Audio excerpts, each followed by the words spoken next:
this is little bit. And today we're going to be going over basically a review session before you get in the saddle on the ground. Now, the first thing you want to do is kind of test your equipment. So we're doing this with a hackamore and my saddle. And the first thing that I want to do is I want to step back into where the saddle is, put my hand up on the saddleboard, and she's so good. Ask her to flex her head, and she's already got that one down. You don't even really have to touch her at this point. She is such a good girl.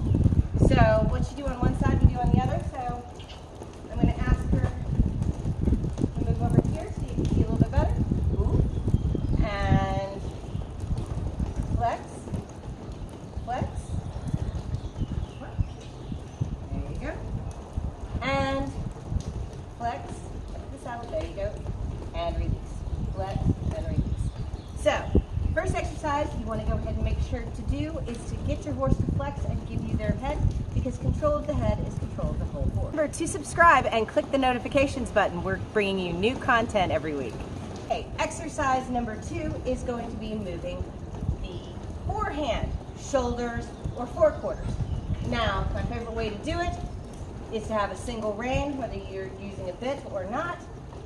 You want to make a loop right here, and you want to touch button number 1. That's in front of the girth.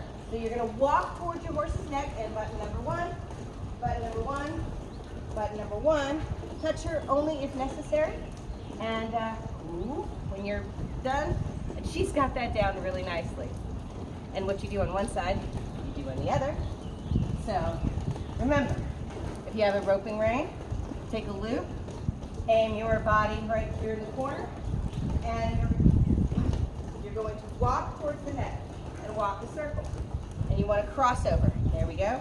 We're going to do that again. Cross, cross, back her up as she starts to do that. Very good. There you go. And we don't end, we can end right there.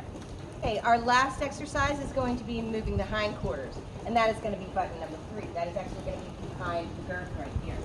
Now, you're going to use your little loop again, right here, and you're going to push button number 3 with your stirrup. So you get a crossover with that back end, cross, cross. Okay, I'm going to walk up a little bit. Really kind of buddy. There we go. Do it on the other side. Tip her neck, and button number 3 right here. Come on, come on. And cross, cross, cross, come on. There we go. The rain just started coming down a whole lot harder, so we didn't have a whole lot right there. But you can see they can get distracted, but if you flex the head, move the hindquarters, move the forequarters, it's a great warm-up, and it's a good way to get started before you start to ride. Joining me in today's video, and if you enjoyed the video, give us a like, and if you haven't already, please subscribe.